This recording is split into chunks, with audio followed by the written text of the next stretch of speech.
Nobody does it, Bennett.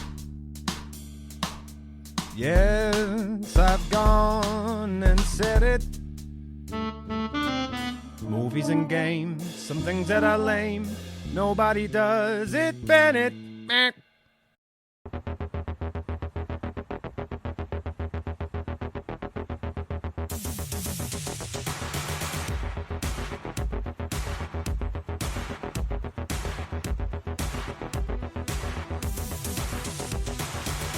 Good evening and welcome. There are some superb movies ahead on Movie Review Universe. Next time, we'll join Michael Keaton as he suits back up as the Cape Crusader in the 1992 film Batman Returns. Right now though, it's time for Ghost.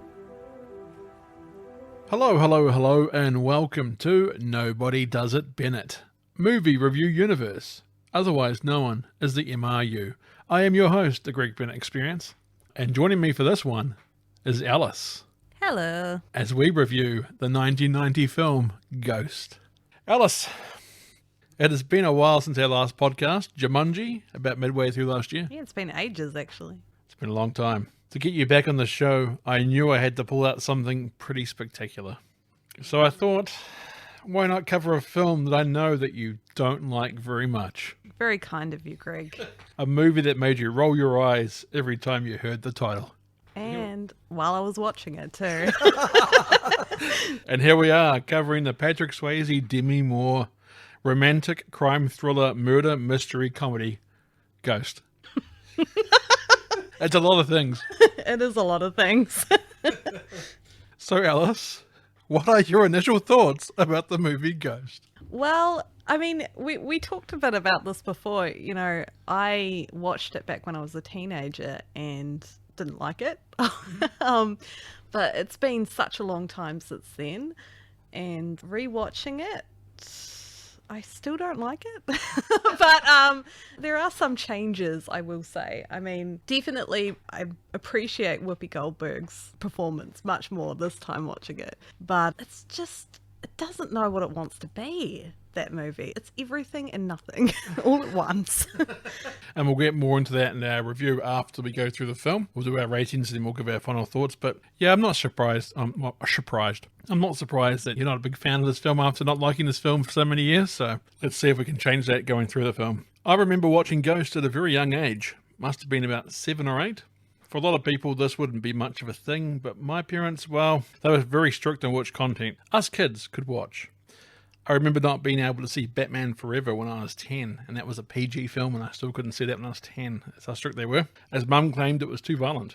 Ghost is way more violent than that movie. But yet I managed to see Ghost, a film whose target audience definitely isn't kids. I really remember liking this as a kid, but as I grew up, and Ghost being a quote-unquote romantic chick flick, I stopped watching it.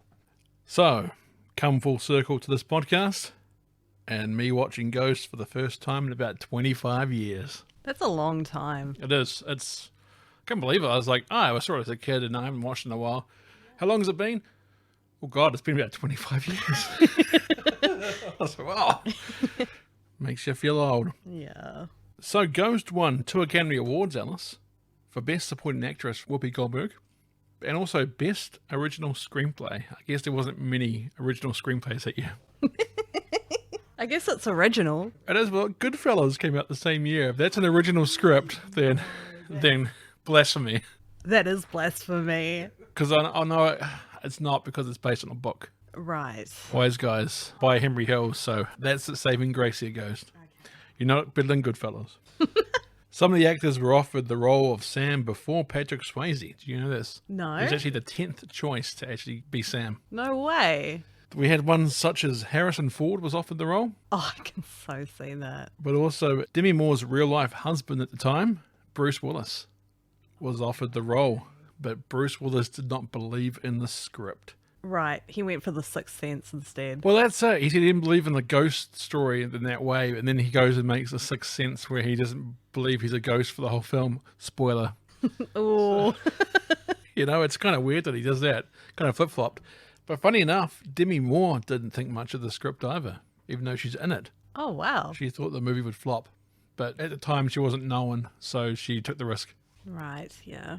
And there you go. Now, whenever someone sees her, they probably think that she does pottery. It's all she's known for these days, Demi Moore, the pottery girl, right? Well, she actually is in one of my favourite films of all time, probably one of my top 10 films. A Few Good Men with Tom Cruise and Jack Nicholson. You want the truth, you can't handle the truth. She's in that as well. I do love Demi Moore. She is good. G.I. Jane, Striptease, all the classics. All the classics. Right, yeah. St. Elmo's Fire, I think in the 80s as well. Oh, was she in St. Elmo's Fire? I don't even remember her in that. Beavis and Butthead to America, I'm pretty sure she voices in that. Really? Her and Bruce Willis, I think, are in that. Amazing. Oh, there you go. If you'd like to contact the show, perhaps you have some questions or opinions on the movie Ghost. Perhaps you would like to recommend a movie for us to cover. Well, you can by going to the Nobody Does It Bennett Facebook page or by hitting us up on the Twitter at NobodyDIBennett. You can also email us at nobodydoesitbennett@outlook.com. That's a Bennett with 2 N's and 2 T's. Nobody Does It Bennett is available on Spotify, Google Podcasts, iHeartRadio, and now YouTube. Or by going to nobodydoesitbennett.buzzsprout.com. Right, Alice? Are you ready to venture to the other side? I think so. Ladies and gentlemen, Ghost from 1990. Nobody does it, Bennett, He-Man. Movie starts with a suspenseful. I can't say suspenseful very well. Movie starts with a music score. Music starts with a suspenseful music score. The word ghost jumps onto the screen. It's like, ghost! There it is. It's like, oh my god, it's like it came out of nowhere. It scared you, like a ghost. It's got a knife! After I got off the hard take of the credits, it goes through an opening credit sequence. It shows what looks to be an old abandoned building, with dusty old junk inside. You don't know what is going on as the camera pans around with some unsettling music. The music sounds like something out of a made-for-TV movie rather than a big-budget film. It sounds like something out of Buffy or something like that. Yes, yeah, Buffy vibes. Yeah, which is not putting down Buffy, because Buffy was a TV show. Yeah. So it had TV budget music. Cut to a shot of Sam ripping a hole through the roof of the old abandoned building. Molly and Carl are also there. They're all wearing masks to protect themselves from dust and other things floating in that place. Seeing them wearing masks made me think, Alice, of where we are today in 2022. I know. Your mind always jumps there when you see that. Back then it was like, he's just wearing a mask because he's doing some development, but now we're looking at going, oh, he's wearing a mask. I wonder if COVID was around back then. It's almost like you don't notice it. It's just like part of the scene. Totally normal. It's like a wristwatch now. Yeah, exactly. Sam and Molly are tearing down the ceiling and walls as they are renovating the loft into their new home. They have fun breaking down walls with sledgehammers, all the while thinking about how they can use the space, like putting a bedroom upstairs, etc. As a wall comes down from sledgehammering, they get to see more of the open area. Carl and Sam are, of course, shirtless to make them look more manly. Yeah, I noticed that right away. I was like, man, they really put in the female fan service for this movie straight off the bat. Just all they needed was the Diet Coke can and drinking it after they sledgehammer. All the ladies in the office are, oh, I like what I see. Yeah. Wow. It's beautiful. My God. You guys, it's absolutely incredible. Incredible. Now you got to do Carl. It said cough, so I had to do a proper cough there. A little paint. I'd say you could sell this tomorrow and double your money. Carl, you're obsessed. A little bit. Whoa, look. Sam opens up a glass jar and tips a coin into his hand. Hey, it's an Indian head penny. 1898. It's a good omen. Are you sure about that, Sam? You're the good omen. Are you sure about that, Molly? Molly and Sam hug each other in happiness. Oh, it's so great. I like how in this scene you see straight away how tight Molly, Sam and Carl are. You must be good friends if you're helping them knock down drywall in the new apartment. Makes for more bitterness and anger later. Also makes you understand why Sam is so shocked in the future when he finds out what happens. Cut to daytime, New York City. Sam and Carl are walking in suits on their way to work. Carl was saying how someone called Sam yesterday about painting at the loft, while Sam seems to be learning to quickly say some Japanese phrases he has written down. Sam must pitch an idea to some Japanese investors. Sam and Carl walk past a Ferrari Testarossa. I can remember my brother, Ross, having a poster of that car on his wall when we were kids. I saw that Testarossa, I was like, that's Ross's dream car from the early 90s. Yeah, I saw them saying it was the Testarossa. I was like, sorry, Tesla? What did you say? Early Teslas around. It's a time machine. Carl and Sam start talking while Carl starts coughing. Carl says how his cough is highly contagious and that he shouldn't even come into work. Sam then asks Carl about the contagious rash Carl has on his genitals. I'm guessing this bit where they're joking about contagious diseases is supposed to show their fun friendship and how good their friendship is, but I just find it disgusting, and it makes them come off more as unlikable, I think, as well. Yeah. Like, what douchebags? I know. Maybe it's like foreshadowing the fact that they're both kind of murderers. Maybe he really does have a rash, Maybe he does. and it would have killed him if he hadn't got stabbed by that piece of window later on. He saved him from a lifetime of horrible rashes. And the autopsy, they would have gone, oh my God, this man had a rash on his genitals. It really was contagious. If only he had a best friend to tell us about. Yeah. Sam and Carl arrive in the office. Sam finds out that the Japanese investors have arrived early. Sam hurries around to prepare for the meeting. Sam is also told by his assistants that Andy Dillon needs $900,000 transferred to Albany by 10 a.m. Sam hasn't got time to do this transfer, as he needs to be in the meeting. So Sam gets Carl to do the transfer for him. But Carl will need Sam's MAC code to access the accounts. Oh, a little bit of foreshadowing here as well. And transfer the funds. So Sam carefully shows him his card with the MAC code on it that he keeps in his wallet. Discretion, right? Got it. You bet. I'll do it right now. Funny, I think you switched Sam and Carl around. Yeah, a little bit. I find it hard with the voices. It is. I feel like Carl is sort of a little weaselly sort of voice, actually. Yeah. Out of the two of them. He tries to come across as nice and genuine, so it always has a higher pitched voice. He kind of looks like a rat, though, you know? No offense to, what's his name? Whoever plays him. Tony Goldwyn. Tony Goldwyn. Yeah, no offense. Sorry, Tony. An angel statue is being hoisted up from the ground up to Molly's loft window. The movers try to reel it in, but the angel statue is too far away from the window. So Molly then, of course, jumps onto the window frame and leans out to grab the statue because, safety. Sam comes in the door carrying a big box and sees Molly trying to reach the statue and grabs her, scaring Molly. Ha ha ha ha, you could have died. Isn't it funny? More foreshadowing.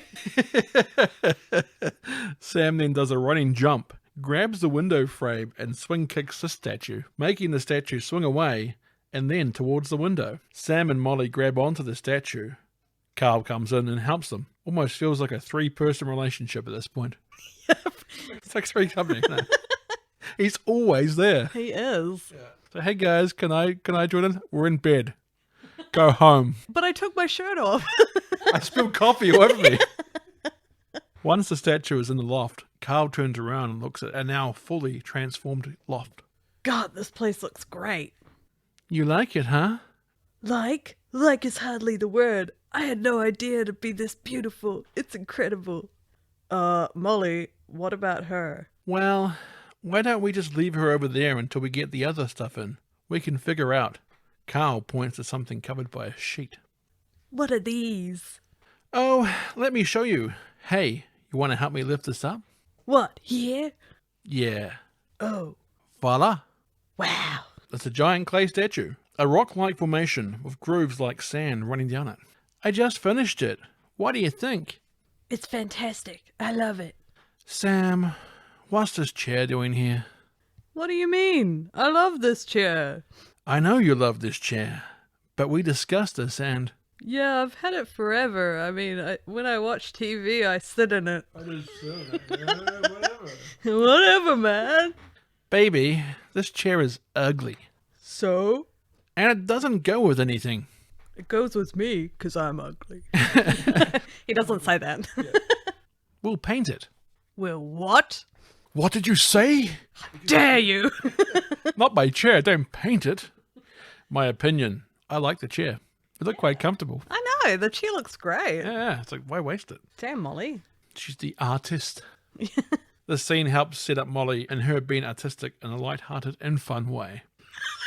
I hate chair. Your chair is ugly. I know art. Cut to night. Molly and Sam are sitting in bed. There is a cat sitting on the end of the bed. I know that feeling. We all do. And all the cats is hanging. How's it going? Are you okay? I'm fine. I don't know what voice. His balls have dropped. Finally. He's about to die. So He's about to die. balls, yeah. What's the matter? What's the matter, sir? What's the matter? What's the matter? Nothing. You worried about the promotion? Wait, what? A promotion? When did this happen? I didn't even notice it was a promotion. Yeah, I don't think I. You haven't set this up at all. We just, okay, carry on. Okay. No, not really. Then what? Is it moving in together? No. I don't know. It's a lot of things. I just don't want the bubble to burst. Seems like, whenever anything good in my life happens, I'm just afraid I'm gonna lose it. When he said, I just don't want the bubble to burst, I could see him putting his hand to his forehead. I just don't want the bubble to burst. Whatever, Swayze. Don't worry, Sam. Nothing is going to happen. Oh, wait. Yeah, that's right. The whole murder thing. Never mind. Continue. Yeah. I love you. I really love you. Ditto. I mean, that's pretty much it. So, yeah, you too? Yeah. As they lean in to kiss, Sam accidentally hits the TV remote and turns the TV on. The news is reporting about a plane crash. Ah, Jesus, another one? Oh, don't watch that. I should cancel my LA trip. These things always happen in threes. Yes, Sam. It would be a shame if you died. Dun dun dun! Sam, get serious. Besides, you lead a charmed life. Oh, yeah? So did they.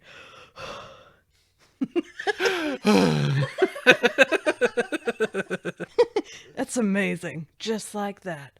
Yep, Sam, just like that.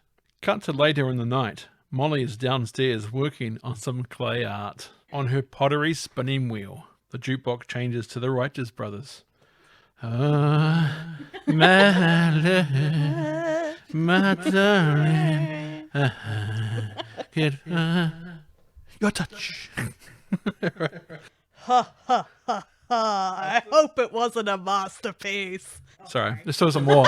I still got to set up the mood, the scene. Oh, yeah, sorry. This is a scene we got to set up. That's true. It's a very important scene. Sam approaches Molly, shirtless, of course. He then sits down on a chair directly behind Molly. Sam gets involved and ruins Molly's hard work. Good one, Sam.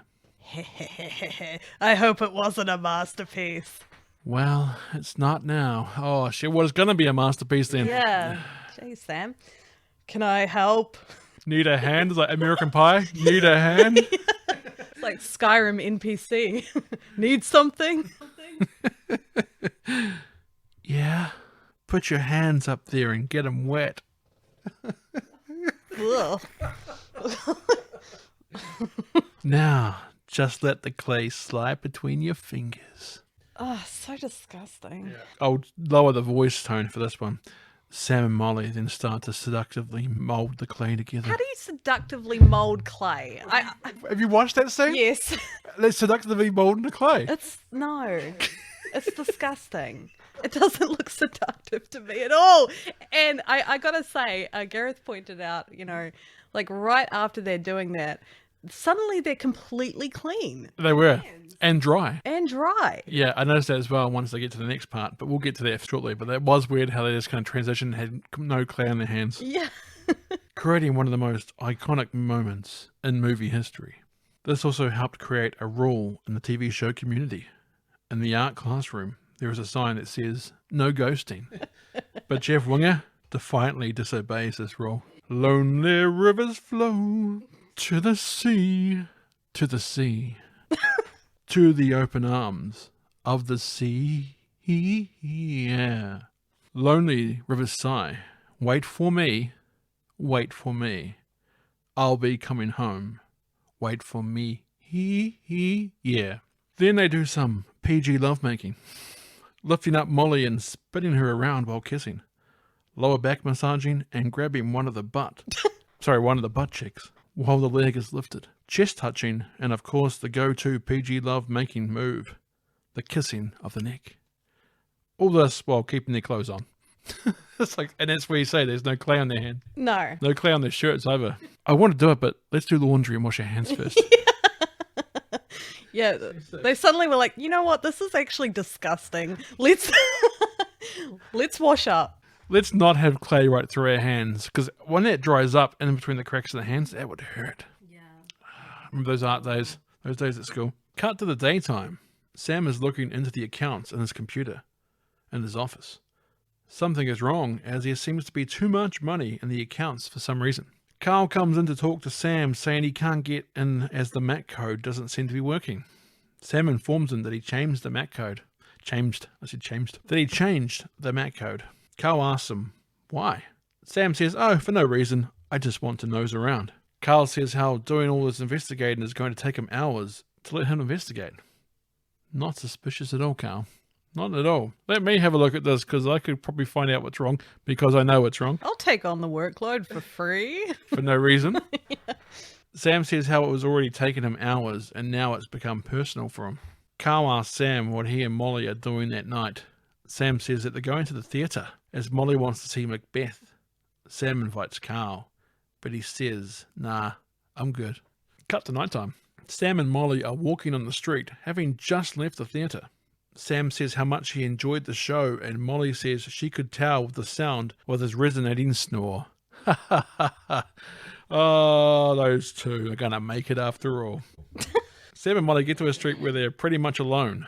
Molly is saying how she is getting 2 of her art pieces displayed in a fairly fancy art gallery. Your work is really beautiful. It really is. Thanks. And it shouldn't matter what anyone else thinks, just what I think. So Sam is saying that his opinion is the only good opinion. Yeah, that's pretty much what he's saying. He's like, woman, it only matters what I think, no one else. And it's a really weird argument, because he's like, oh, it doesn't matter what other people are saying, but she's saying people like her stuff, they're going to put it in an art gallery and it's probably going to get reviewed really highly. He's like, I don't care what people think. It's like, she's not being negative. It's a good thing, Sam. But you're like not even listening. He doesn't want anyone else to appreciate it. Yeah, he's like, this is just for me. Just for me. Just for me. I'll be going home. Wait and see. Sorry. I want to marry you, Sam. What? What? Yep. I've been thinking about it. I've been thinking about it a lot, and I think we should just do it. It's refreshing seeing Molly here being the one to bring up the marriage proposal rather than Sam. I agree, yeah. Cool. It's very, it's actually a very 80s move, isn't it? Sort of like, you know, power to the woman. It is, but it's still not seen very much in movies. So, like, it's not traditional for her to ask. And I quite like that, because it shows you that Molly is someone who likes to get what she wants. Yeah, she's independent. Yeah. You're serious. Yeah. What's that look for? You never wanted to talk about it. Do you love me, Sam? Now, what do you think? Why don't you ever say it? What do you mean, why don't I ever say it? I say it all the time. I feel like... No, you don't. You say ditto. And that's not the same. It almost sounds like diddle, though. I love you, diddle. Maybe they're talking about Ditto, the Pokemon. Maybe. Could be. I love you, Pikachu. Not the same ring, is it? Yeah. People say, I love you all the time. It doesn't mean anything. You know, sometimes you need to hear it. The sound of a glass bottle being knocked can be heard just behind Sam. I need to hear it. Molly sees a messy, dirty-looking man not too far from them. Let's go. The man starts to follow Sam and Molly. What should we do? Let me handle it. Sam asks the man what he wants, but as he turns around, the man points a handgun at his face. Your wallet. Give it. Gun clicks. Sam, just give it to him. Okay, just take the money. Just leave us. That's what he does, though. He's like, no, Sam. The man hits Molly away, so Sam grabs the man's gun, which leads to a 1960s-style Star Trek wrestle for control of the gun. Molly starts yelling down the street for somebody to help. Meanwhile, the wrestle for the gun continues. Sam, just stop it! Stop it, Sam! Suddenly the gun goes off. The man with the gun runs off, while Sam chases after him. Sam gives up the chase as the guy gets away. Sam turns back and starts walking towards Molly, when a look of confusion goes over his face. Oh no. Did Molly just get shot? Molly? Sam gets back to Molly to realize that Molly hadn't been shot. Sam had. Molly is crying over Sam's body. Her hands are covered in his blood. Sam's eyes wide open, but quite clearly unresponsive and dead. It's at this point that I look at the scene and wonder to myself, how in the heck did I get away with watching this at about 7 or 8 years old? It's a pretty graphic scene. And his eyes are wide open, like, I'm dead. I'm already dead. I know. Not blinking, is not responsive. Yeah, no, he's dead. Ghost Sam is in complete shock. It would be quite the realization to come to. You're a ghost, watching your girlfriend yell for help as she clutches to your dead, bloody body. Sam tries to touch himself. Okay. I don't know about anybody else. But his hand goes right through his face. Stop touching yourself. Stop touching yourself. Molly starts to completely crack and starts to shake, desperately trying to shake Sam awake. Some of the facial expressions Ghost Sam makes in this scene is unintentionally hilarious. He's kind of like, right through the movie, I took a few photos and put them on Facebook and stuff recently, just because some of his expressions are way over the top and cartoonish. I know. He doesn't quite know how to hit that subtlety when it comes to drama for old Swayze. So he's like cartoonishly obvious. Some people come running to help. Ghost Sam tries to talk to them, but they cannot hear him. Sam wakes up in a cold sweat in his bed. Maybe it was all just a horrible nightmare. But when Sam turns to Molly in his bed, it's the angel statue instead. Be weird kind of thing. Yeah. Then cuts to Sam still in bed. Molly is now there too. Sam turns to see a bright light in the corner of the room. All the while, you can hear the people and Molly trying to save Sam. Don't die, Sam. Hold on. It then cuts back to Sam on the street, looks up at the heavenly light, then looks back at Molly trying to revive him. Then Sam looks back up at the light. Sam, don't you leave me, Sam. Hold on. Sam then turns away from the light and walks back towards Molly. The light disappears. Cut to an ambulance rushing Sam to hospital. Quickly, we've got to get there quickly. He was quite obviously dead. Let's see if we can get him to hospital. Who knows? Yeah, I don't know. He was dead. He was so dead. He was very dead. Yeah. A doctor leads Molly away from the room they were just in. Sam is now officially dead. See, we already told him that. He's already dead. Molly goes away with the doctor and some police officers. Sam goes and sits next to his body that they just wheeled out into a hallway with a sheet over them. So, what happened to you? What? You're new, huh? I could tell. Are you talking to me? Hey, relax. It ain't like before, you know. It's a whole new ball of wax. Who are you? Well, I'm waiting for my wife. She's in a 4C cardiac wing. She's fighting it. Old guy goes see Sam's body next to him and looks through the sheet, showing off those great 90s ghost effects. Shot, huh? That'll do it every time. Poor guy. Hey, you might as well get used to it. You could be here for a long while. Come here. I'll tell you a secret. Doors ain't as bad as you can think. Zip, zap. They ain't nothing at all. You see? You'll catch on. You can hear a patient coding in the room in front of Sam and the old guy. He ain't gonna make it. I've seen it 1,000,000 times. He's a gunner.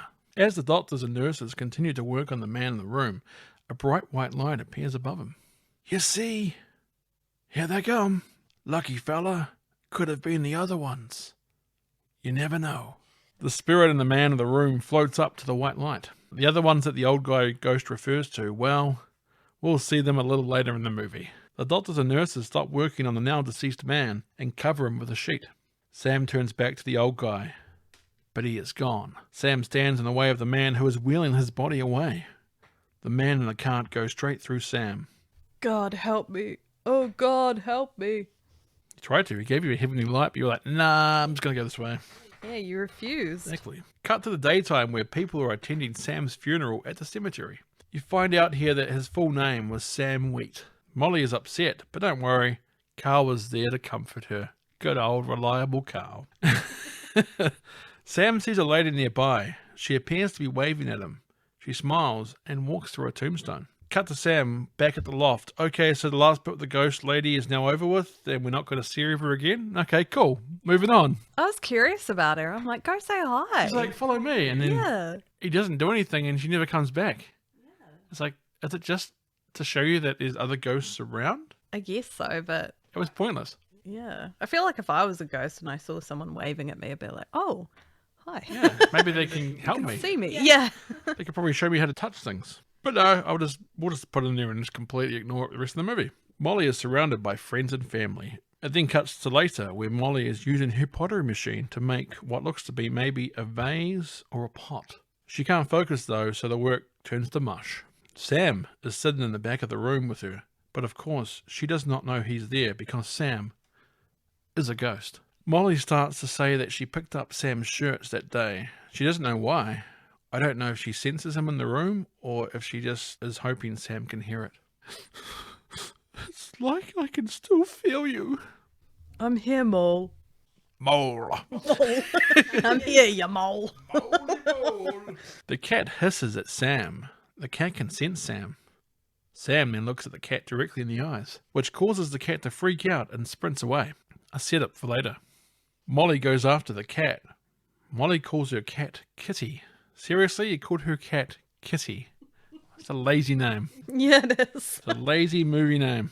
Kitty. Come here, Kitty. Molly turns back towards Sam, but stops in her tracks. She seems startled. Sam?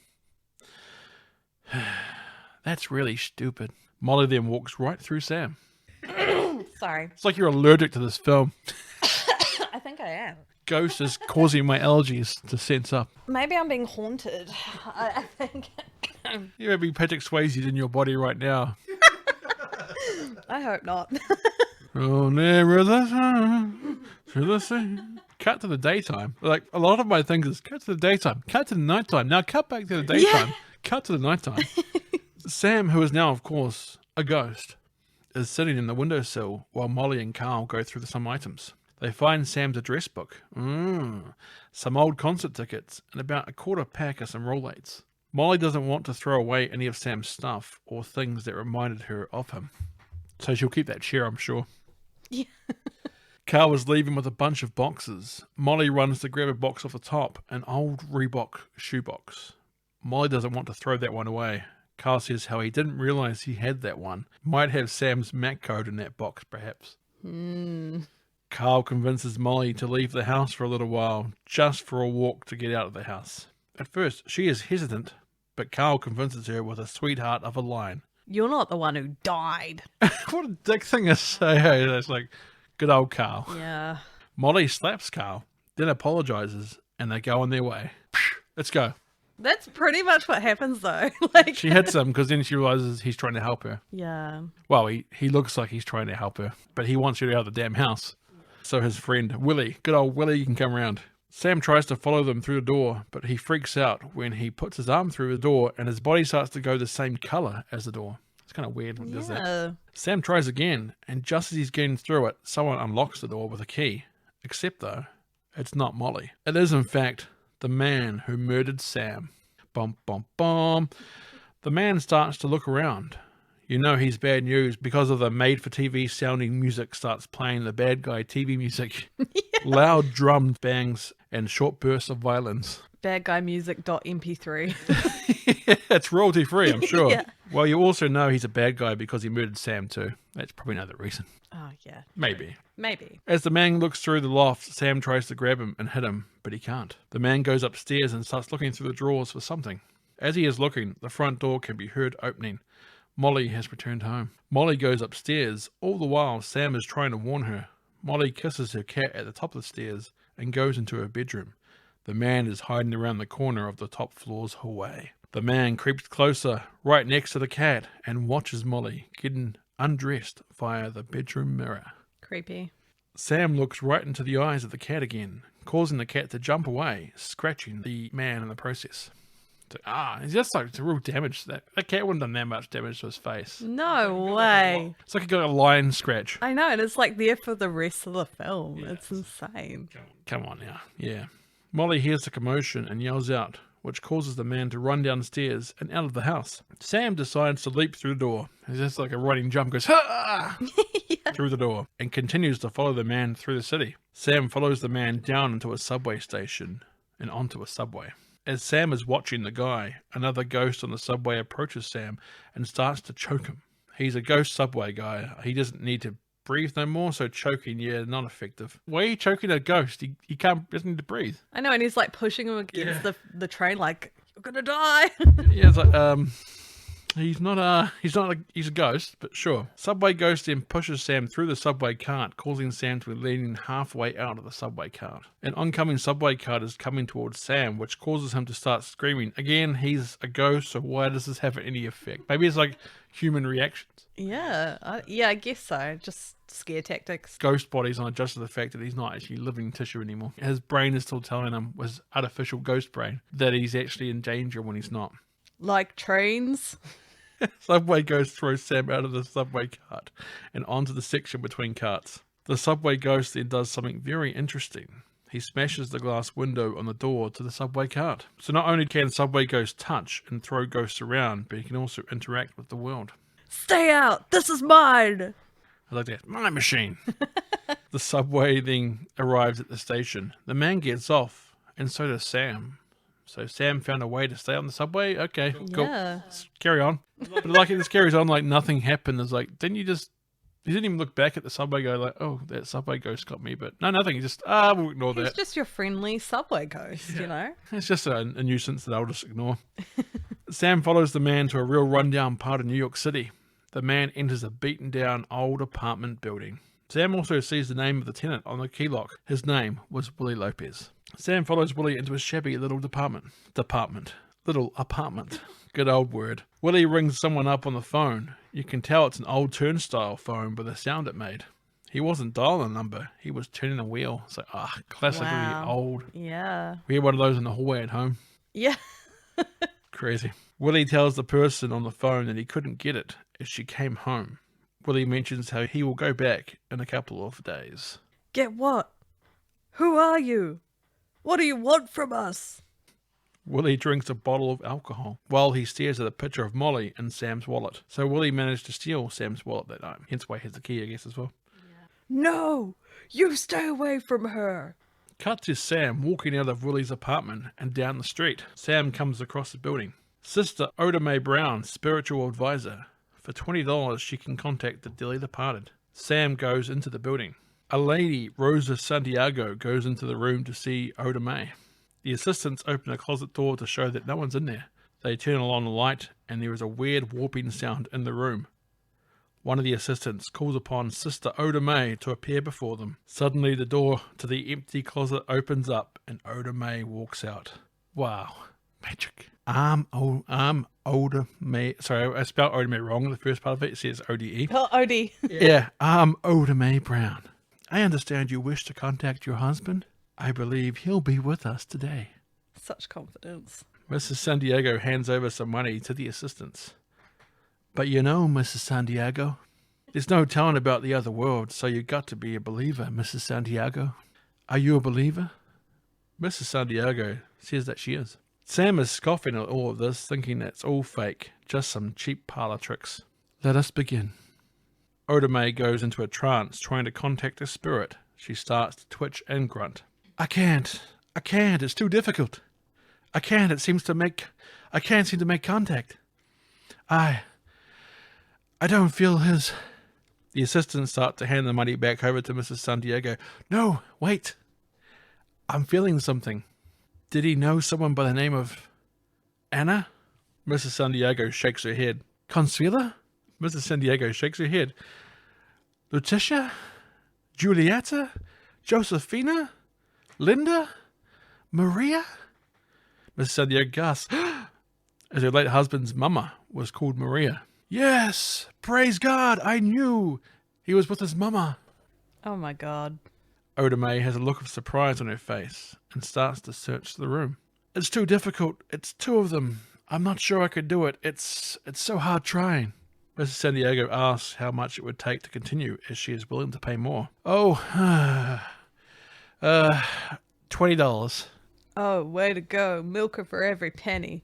Oda Mae looks at her assistants with a confused expression. Mrs. Santiago pays $20 more. Oda Mae starts looking under the table, causing the assistants to get concerned. Yes, I believe we can start again. Oda Mae then rolls her eyes back into her skull. Oda Mae keeps her eyes closed while she pretends to search for the presence of Mrs. Santiago's late husband. She peeks with one eye to see if Mrs. Santiago is still looking, before fully opening her eyes. Welcome, Mrs. Santiago. You're fortunate today. The spirits are churning. Oh, yeah? Where? Oda Mae reacts to Sam's comments. Mrs. Santiago asks Oda Mae if it's Julio. Yes, I feel his vibrations. I see him.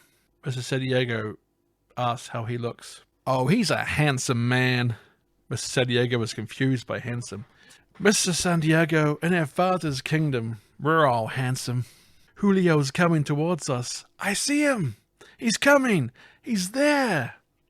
Oda Mae points next to Mrs. Santiago. He's dressed in a black suit. Mrs. Santiago is again confused by the black suit comment. It could be blue. I like that. Yeah. What a crock of crap. Who is that?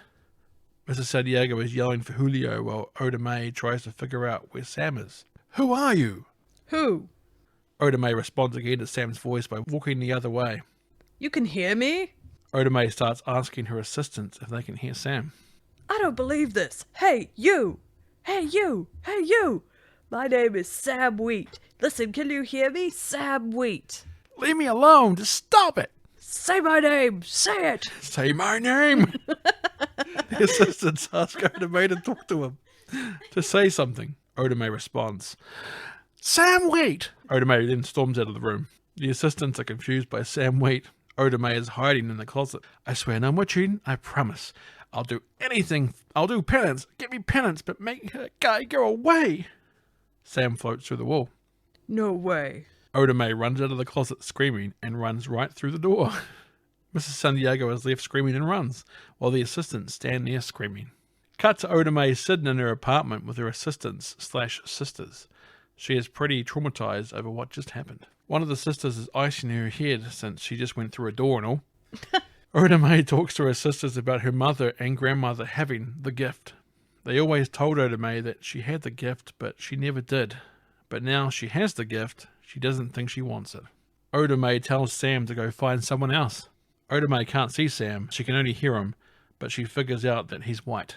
Sam wants Oda Mae to help Molly, as she is in terrible danger. Sam wants Oda Mae to warn Molly about Willie.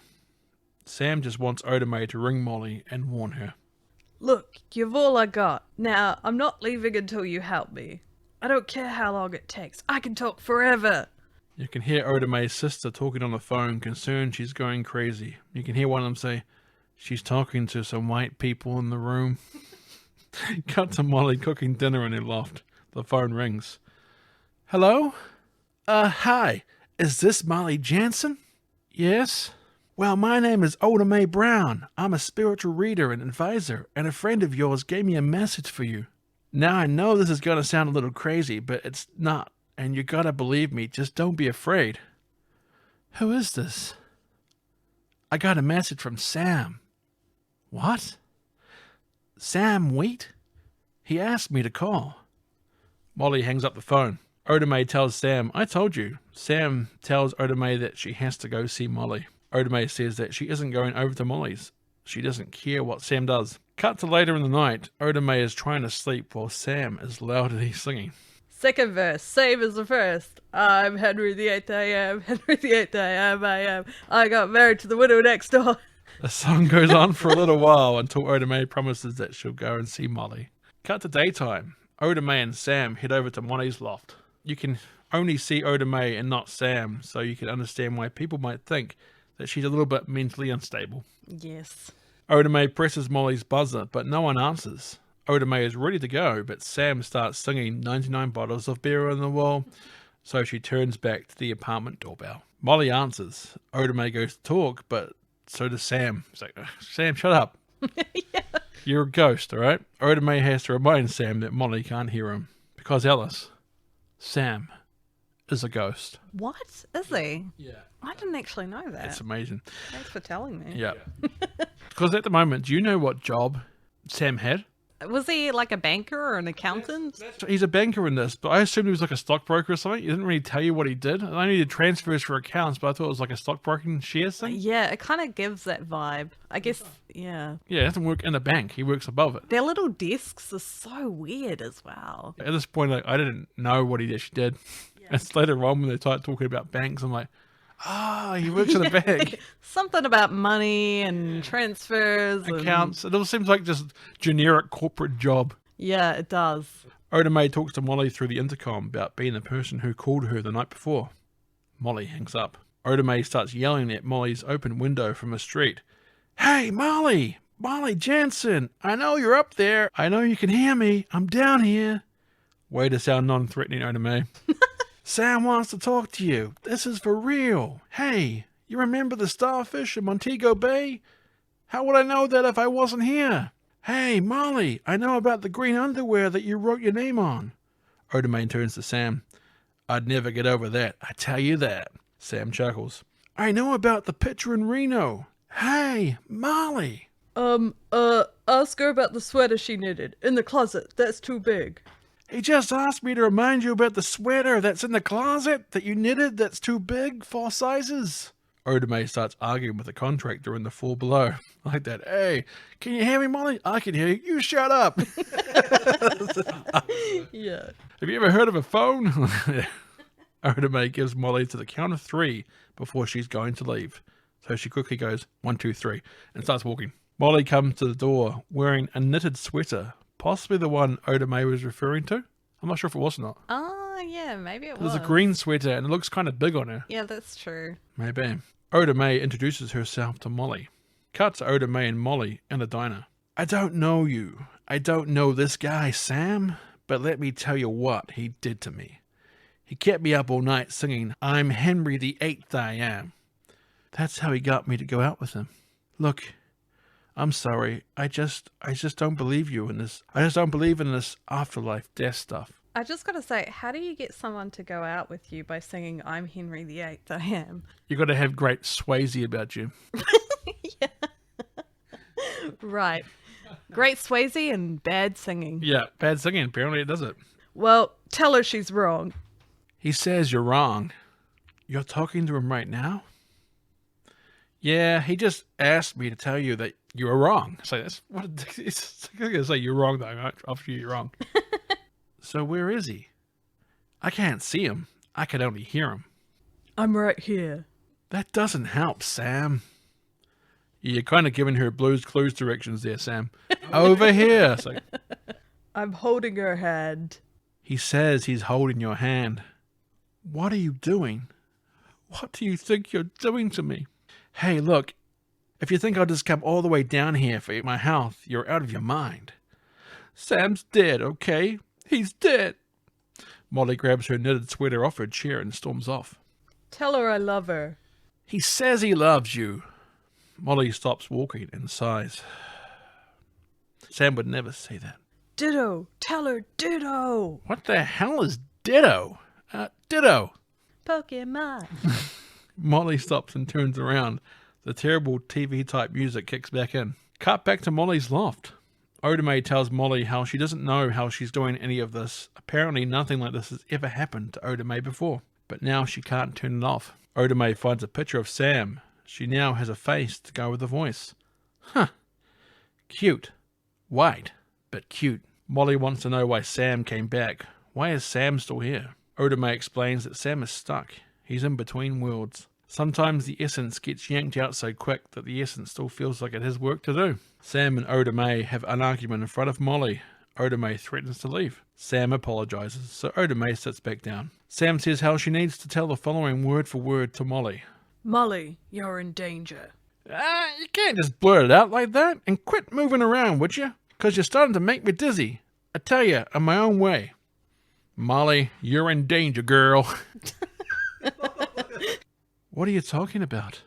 I know the man who killed me. He knows the man who killed him. His name is Willie Lopez, and I know where he lives. His name is Willie Lopez. He's Puerto Rican. He knows where he lives. Wait, Oda Mae, how do you know he's Puerto Rican? Sam never said that. Sam never said he's Puerto Rican. She's just making assumptions left, right, and center. She's Lopez, he could be Puerto Rican. He could also be Spanish. He could be Mexican. Let's just go. Sam makes Oda Mae write down Willie's address. The address is 303 Prospect Place, apartment 4D. 303 Prospect Place? Yeah. That's my neighborhood.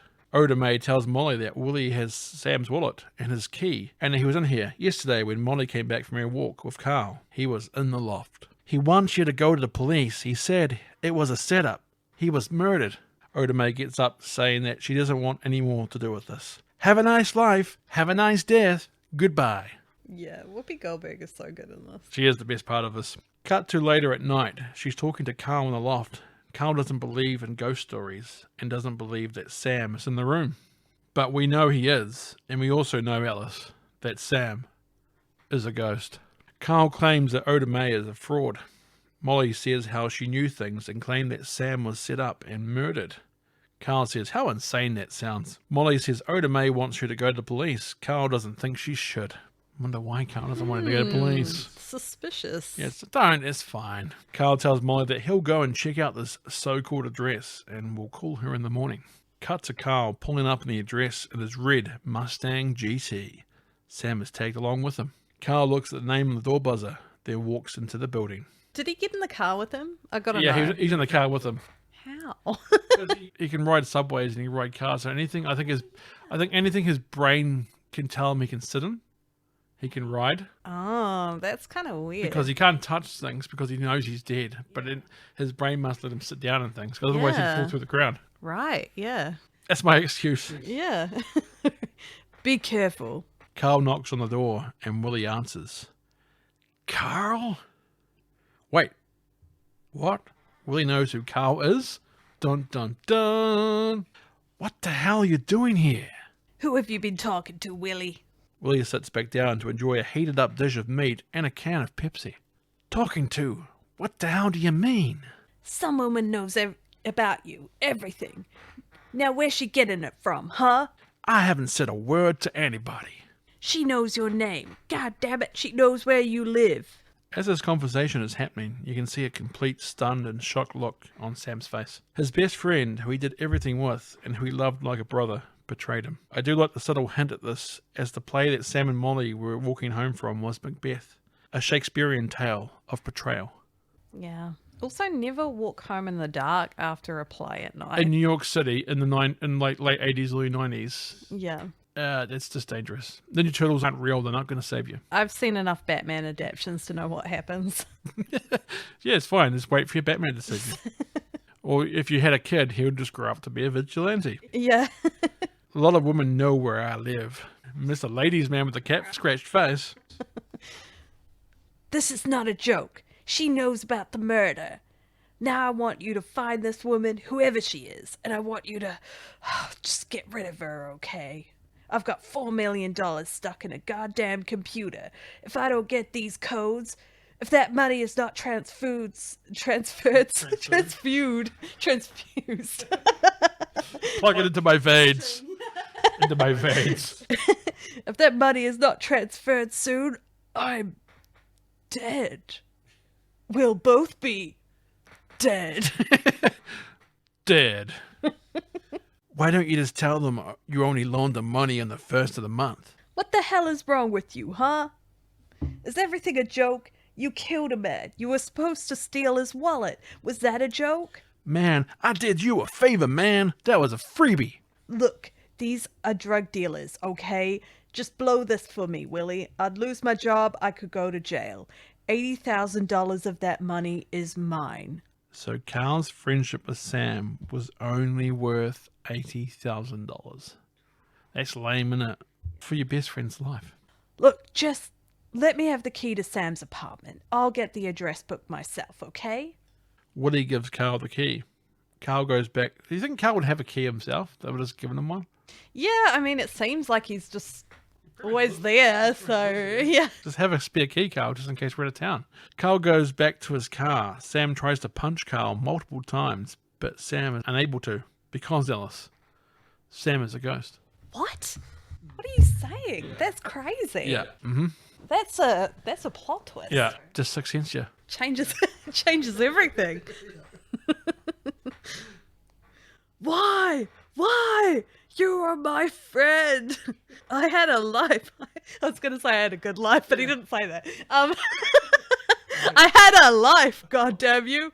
I had a life. Carl drives off, leaving Sam on the sidewalk. Cut to Molly at the police station. She tells the police sergeant the whole story about Sam being a ghost, the murder setup, the lot. The police sergeant is played by Stephen Root, who plays Milton in Office Space, and Gordon in Dodgeball. He's the one who goes like, "Out for love." Really? I didn't even notice that. Yeah, no, I've seen Office Space. The guy's, he took my stapler. He took my step. Oh, I want my stapler. The police sergeant shows police sergeant shows Molly Odame's criminal record. She has been arrested before for being a con artist on multiple occasions. They pretty much destroy her credibility, so Molly now doesn't believe she was truthful. Cut to Carl in Molly's loft. He grabs that Reebok shoebox from the closet and rips some of the pages out of the dress book. Ha. So what he wanted was in that Reebok shoebox, so he did try and sneak and steal it that time before. He didn't just happen to have it on him. No. He's evil. I just don't trust that Carl. He's a murderer. The cops don't even look into Wooly Lopez. Molly starts crying. Cue terrible made-for-TV music. So it's like so often when they want to have ad drama, they just bring in this really bad music. Yeah. It's like, ugh. Cops want Molly to press charges on Oda May, but Molly declines. Cut to Carl at his computer at work. He now finally has Sam's codes so he can transfer the drug dealer money. Carl contacts Eddie, his connection to the drug deals. Eddie says for Carl to merge the 12 separate accounts into a single account under the name Rita Miller. Tomorrow at 3:55, 5 minutes before closing, transfer the full account to the First Island Bank of Nassau. Registry number 4869580. Carl needs to call Eddie when it's done. Carl is working away on his computer. Camera pans up to reveal that Sam is there. He now knows everything about the bank transfer. Cut to Molly at the top of the stairs of her loft. She is rolling the jar with the Indian head penny in it. It's from the start of the film. Molly lets it roll down and smash down the stairs. No more luck. Poor Molly. Cut to Molly lying down on the couch in her loft. I hope she cleaned up all that broken glass, but... Nah. Anyway, Sam is in the loft with her. Molly, why can't you hear me? She can't hear you, Sam, because Alice, Sam, is a ghost. What? Mm-hmm. What? I need you. There is a knock at the door. It's Carl. Why don't you have a key? You're always there. Yeah. Sam tries to warn Molly, but can't. Carl apologizes for not believing her and that he is her friend. He also gives Molly some Japanese apple pears, which I've never had before. They sound delightful. Yeah, they kind of do. Japanese apple pears. Yeah. Carl asks if he can stay for a little while. Perhaps a cup of coffee? Molly says, yeah, sure. You can see small things like Carl turning a picture of Sam around before sitting on a cabinet. Yeah, I noticed that. He's like, he doesn't want to look him in the eye. That's a red flag. He talks to Molly about his rough day, all while Sam is cursing Carl's name and everything he stands for. Carl takes his tie off and then asks Molly for a little more cream. When Molly turns away, Carl deliberately spills coffee all over his shirt, giving him a reason to take it off. Ugh. A scumbag. Yeah. Carl, the scumbag murderer, is trying to move in on Molly. Carl asks where Molly was, as she was supposed to go into the bank today and sign some papers. Oh snap, wait, Sam and Carl work in a bank. That's what I put there. That's the moment I realised they work in a bank. It's the moment right there. I thought they were stockbrokers or something. Yeah. I mean, I can see why. Just generic corporate job. They didn't actually tell you what they did until they had to go into the bank. And I was like, they're actual bankers. They are acting very Wall Street the whole time. Yeah, because in The Mask, Jim Carrey worked at the bank too, but you knew that from the very first moment because he was actually in the bank. Yeah. But not these guys. They were just in a generic office. Molly couldn't go to the bank as she didn't have time as she went to the police. Molly explains how she felt really stupid as they brought out a massive file that they had on Oda May. It's funny how they've called the character Molly in this because apparently the rumor is that Demi Moore wasn't first choice for the role. It was actually Molly Ringwald. Oh, really? But she turned it down. She turned down that and she turned down Pretty Woman. And she regrets both of those ones. But I bet she does. that's probably why she's called Molly in this. Right. So this could have been like Molly Ringwald and Bruce Willis Or Harrison Ford. which- Harrison Ford. I can't see Harrison Ford as a ghost like this. He'd just be pissed off and Yeah, it wouldn't work. I feel like I can see him in this role though, because he's done so many sort of like romance movies in the past, especially the 80s actually. It'd be closer, I think, more to The Fugitive than anything else he's ever Yeah, done. Fugitive. Yeah. Tommy Lee Jones could play the lover. Wow. Combine it. Yeah, Tommy Lee Jones and Harrison Ford. Ghost with the Fugitive cast. That's who they initially wanted, but Tommy Lee Jones was busy. Yeah. You know, the sad thing was that I believed her. I feel so alone. Carl sees this as his chance to make a move. Gross. Sam's face is priceless as he watches the man responsible for his death try and hit on the love of his life. But he's sitting in the chair like he's some sort of rich guy watching two people make love. Yeah, it's disgusting. I was waiting for him to grab out a cigar and just start smoking it. Yeah, it's so gross. It doesn't look good. No. Carl gives Molly the "you have to live for now" pickup line. You have to live for now. That's what he says. Live for now. Don't live for tomorrow, or don't regret today, whatever. He just wants to get in their pants. As Carl and Molly kiss, Sam leaps through them with rage and manages to knock over the picture of himself and Molly onto the ground. Molly takes it as a sign and asks Carl to leave. Carl looks around like maybe there's a ghost in the building. Sam, noticing that he knocked the picture, tries knocking other stuff over, but can't do it. Before Carl leaves, he asks if he and Molly can have dinner the next night, just to talk. Oh yeah, just to talk, eh? Cut to Sam running down the escalator to the subway station below. It's a really thin and narrow escalator. When I saw the shot of it, he's like running down, like he can barely fit in it. And he's a skinny man. Yeah, true. I would not want to see myself trying to get in the escalator. Be dangerous. Sam goes looking for the subway ghost. He searches subway cart after subway cart, even jumps between moving trains. He even searches the train by sticking his face through, so like pops his head in and starts looking around. It's going so quick though. He's like, "Ooh, I was like, oh, there he is. Yeah. Eventually he finds the subway ghost. get off my train!" No. No. Just no. No. Subway ghost starts slapping newspapers around and shopping bags, then starts shoving Sam. Show me how you do that. I want to learn, and I'm not leaving till you teach me. Get off! No. Get off! Sam stands in front of him defiantly. You stubborn prick. I actually said something else there, but I had to replace it with prick. Ah, right. Well, there's quite a lot of swears in this, like quite a few S words and A words and F words. No F words I can remember, but S words and A words. It is M-rated. Yeah, apparently, but I was 7 or 8 when I watched it.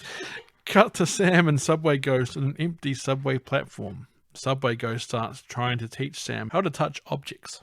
It's all in your mind. The problem with you is you still think you're real. You think you're wearing those clothes. You think you're crouching on that floor. You ain't got a body no more, son. You think that's air you're breathing right now?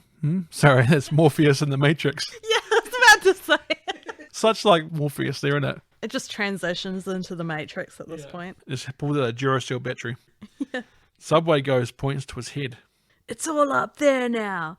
If you want to move something, you've got to move it with your mind. You got to focus. You got to hear what I'm saying. How? How do I focus? I don't know how you focus. You just focus. I don't know how to do it. Just do it, all right? Stop trying to not do it and do it.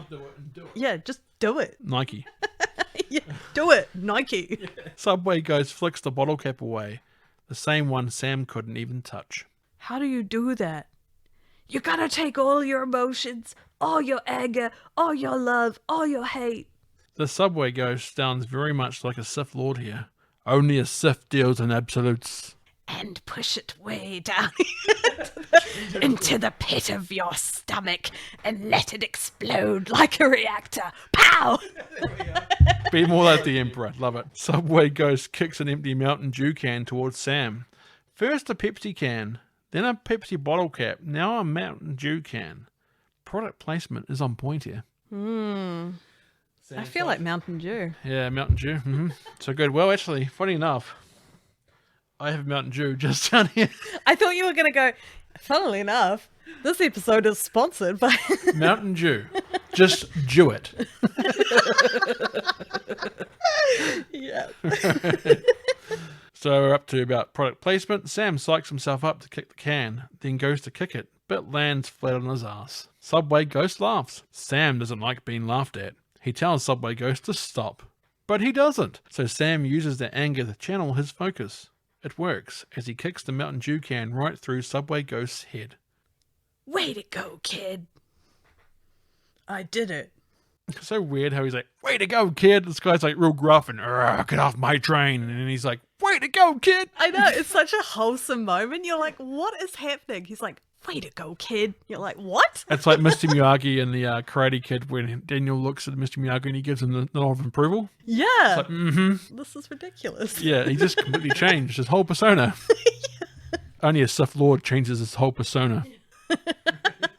Sam then tries to knock a shoe off a rubbish bin. He can't the first time, but with a little focus, he knocks the sneaker off. Sam asks Subway Ghost how long he's been down here. Subway Ghost says, since they pushed me. Apparently someone pushed Subway Ghost onto the tracks and killed him. Subway Ghost gets angry and kicks open a cigarette vending machine. Wow, never seen one of those in real life. Before my time. A cigarette vending machine. Yeah, that's... Wow. Subway Ghost would give anything for a drag, just one drag. That's what he says. There's a line in this movie, and I'm wondering if this is a push by Big Tobacco. And this movie is sponsored by... If I was dead and I could come back for just one puff of this beautiful Camel cigarette, I would do it and die again. Camel cigarettes, now available to youngsters. Do you want to be a ghost like Patrick Swayze?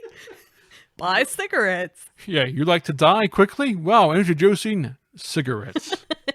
We'll get you there faster. Cigarettes. Sam asks if he's all right. When Subway Ghost looks up and sees Sam, he asks him who he is. Does Subway Ghost have some sort of short-term memory? Subway Ghost runs off saying, leave me alone, and jumps onto a moving train. Ellis, I have 3 possible theories about Subway Ghost's death. Yeah. Should we go through them? Yes. My first theory. He committed suicide by jumping onto the tracks. The reason he hadn't crossed over is because he is guilty and doesn't want to admit it to himself. Theory 2. He was murdered.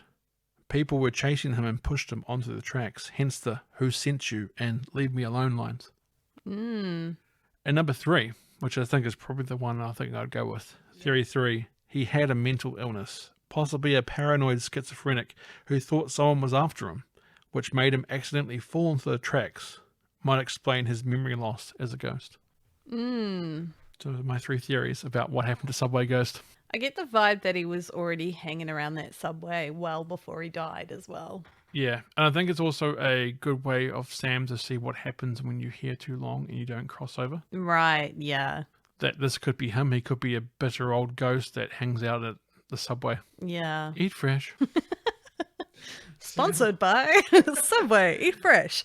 Yeah, well, they have Mountain Dew there probably, and Pepsi, and cigarettes at vending machines. Cigarettes. Buy some Subway and cigarettes. Give anything for just a drag of Subway. So Sam walks along the subway platform, touching objects as he goes along. Sam notices a market security bank and trust advertising poster. Sam has a light bulb moment. A plan is formulating. That line at the end is from Batman Returns with Penguin. He like lies down with Catwoman. He goes, a plan is formulating. Cut to Sam walking back to Oda Mae's shop. Oda Mae is trying to contact Anne Orlando. Oda Mae now has a crowd of people and ghosts around her. Since her encounter with Sam, she has heard ghosts morning, noon, and night. Sam asks Oda Mae for help, but Oda Mae refuses. Oda Mae tells Sam that he's holding on to a life that doesn't want him. He needs to give up the ghost. She actually says, give up the ghost. Wow. Only Whoopi Goldberg could get away with that line. Orlando gets impatient, so he jumps into Oda Mae's body, temporarily taking it over before Oda Mae takes control back and expels Orlando from her body. Don't you ever do that to me again! Orlando lies on the ground, barely able to move. Foreshadowing. Another ghost explains that Orlando should know better than that. Jumping into body wipes you out. And then, this is what Patrick Swayze should have looked at too. Sam, you should have realised. He's like, later on, he's like, what's happening to me? He's like, dude, you literally saw what happened when people jump into people's bodies. And then some other guy's like, it completely wiped him out. Hint, hint. For the next part. My name's Plot Device. Pleased to meet you. Important setup for later. Oda Mae kicks everyone out of the room, both living and dead. The customers all go. So do the ghosts. Get out! You the fortune teller. Who are you? That's an interesting question. Why don't you tell me? The man sits down. Willie. Willie? Willie has a shocked expression on his face, like, Gah? What? I like that. Just a comical, what? What's on my face, huh? Prospect Place, Willie? Get out of here, fast. Oda Mae flips the table on Willie and runs into the closet. I see the door has been fixed. So I was like, oh yeah, door's been fixed, yay. Willie unloads a full clip from his gun into the closet door before making his escape. The sisters go to check on Oda Mae. She reassures them that she is alright. Sam says to Oda Mae that they need to work together. He has a plan, but he's going to need some of her fake IDs. Oda Mae says, forget it. Forget about it. Forget about it. It's a fugazi. Sam says that his plan will work. When it does, they will never bother Oda Mae again. What a liar. I know. Sam's just a liar. Lies, lies, lies, Sam. Oda Mae asks what she has to do. Sam asks, does she have a nice dress? Cut to Sam and Oda Mae outside the bank. Oda Mae is wearing a pink and black dress and a fancy hat. Sam leads Oda Mae through the banking system. He's getting Oda Mae to get a signature card for a new account. Oda Mae's name for this plan is Rita Miller. The same name Carl was given to funnel the drug money into one account. Bomb, bomb, bomb. Sam keeps coaching Oda Mae through the plan. Cut to Carl nervously keeping an eye on the time, making sure he transfers the funds at the right time. Cut back to Sam and Oda Mae at the bank. Sam says to Oda Mae to tell the guard that she's here to see Lyle Ferguson. Now listen, this guy Ferguson's a real jerk. I've known him for 5 years and he still thinks my name's... Why are you whispering? Just quiet. Yeah, I like that. She's like, why are you whispering? Just be quiet and listen. He's a social moron, so you don't have anything to worry about. I'll tell the guard Ferguson knows you. You spent time with him and his wife Shirley at the Brewster's Christmas party last year. Got it? Oda Mae informs the guard about how she met Lyle and his wife, Shirley, at the Brewster's Christmas party. Now listen, this'll be easy. Ferguson was so drunk at that party, he could have had a conversation with Tina Turner and wouldn't remember. That's just my Oda Mae chuckling. Lyle waves Oda Mae over. Oda Mae starts to close the Rita Miller account with Lyle, after Sam tells Oda Mae to mention the Gibraltar securities, which seems to convince Lyle that Oda Mae is legit. Lyle sees the account and informs Oda Mae about the shocking amount of money she is about to withdraw. $4 million. Cut back to Carl in the office. He's still preparing the transfer for the $4 million. Cut back to the bank. Oda Mae is signing the paperwork as Rita Miller to close the account when Sam notices Molly is in the bank. Sam distracts Molly by knocking some papers on the ground. Poor Molly, she's just like getting picked on all the time in this movie. Sam tells Oda Mae that they have to go. Oda Mae keeps talking, so Sam knocks her chair to get moving.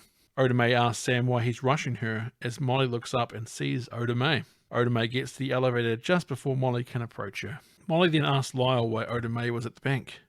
Lyle corrects Molly by saying that he was dealing with a Rita Miller and not an Oda Mae Brown. Cut to Carl at his computer. He goes to transfer the money but finds the account is now closed.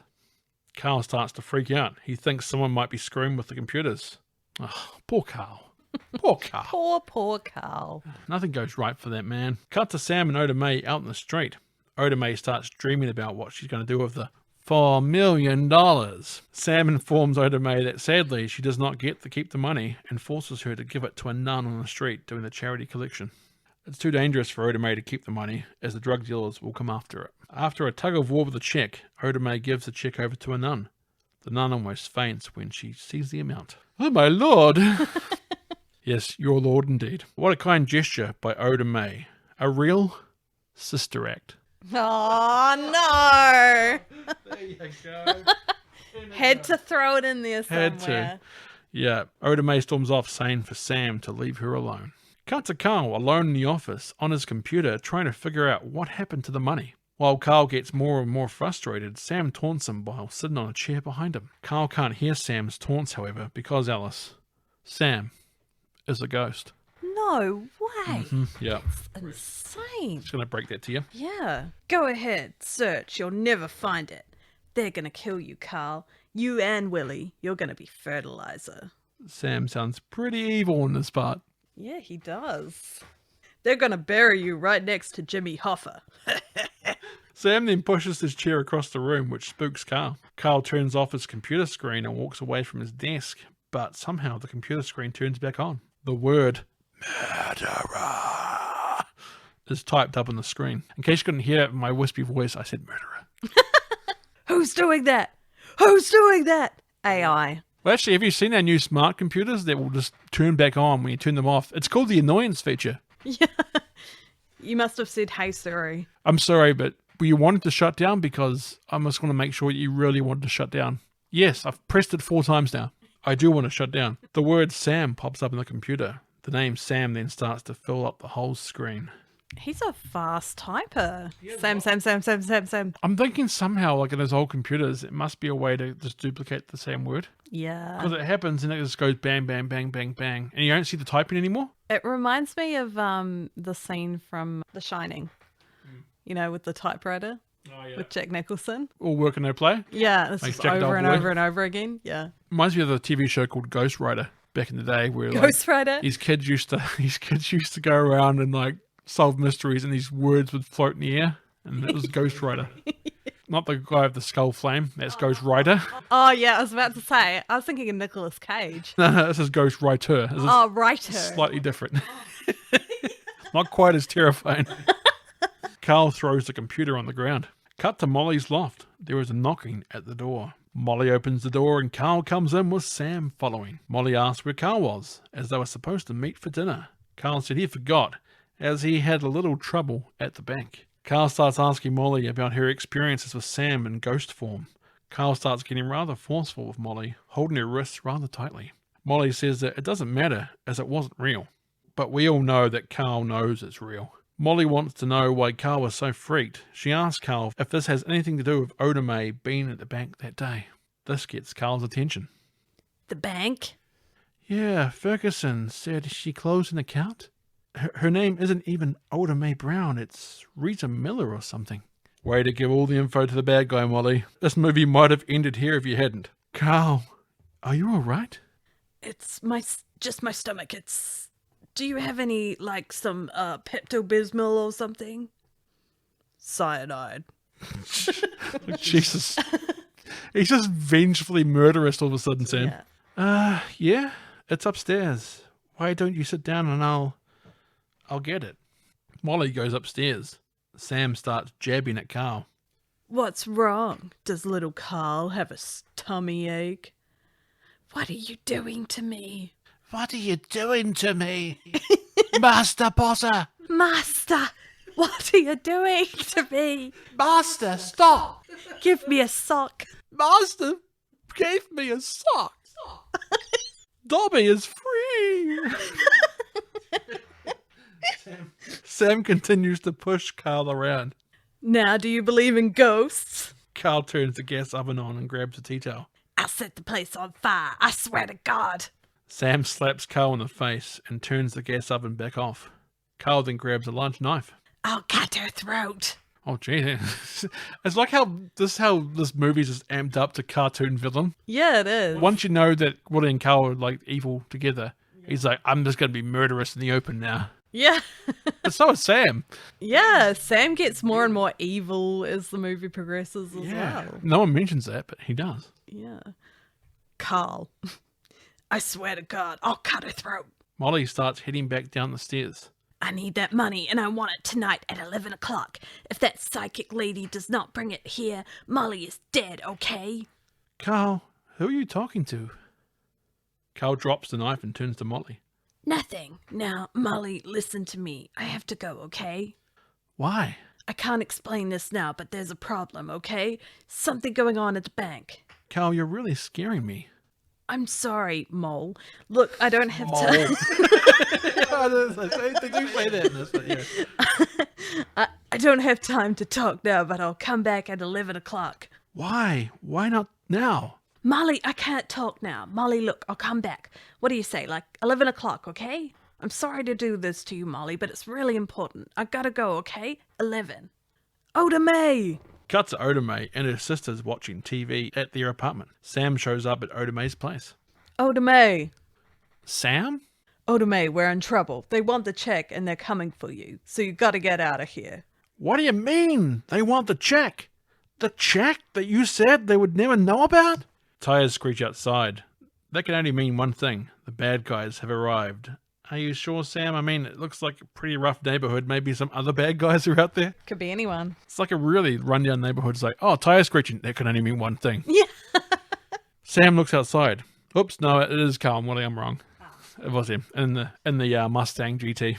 Sam tells Oda May and the sisters that they're here and to get out of the apartment. Willie and Carl break in downstairs while Oda May and the sisters go knocking on other tenants' doors, pleading to be let in. Eventually, an elderly lady opens her door and Oda May physically convinces her to let her hide in the apartment. Physically convinces It's her. a physical convincing, yep. Willie shoots the lock on Oda May's apartment. Oda May watches them break in. They're gonna get us. Where's Sam? Willie and Carl search the apartment. Willie says how it looks like they just left. Carl goes to check downstairs, leaving Willie alone in the apartment. Sam slams the front door, then rings the doorbell. Willie opens the door and looks around. Carl?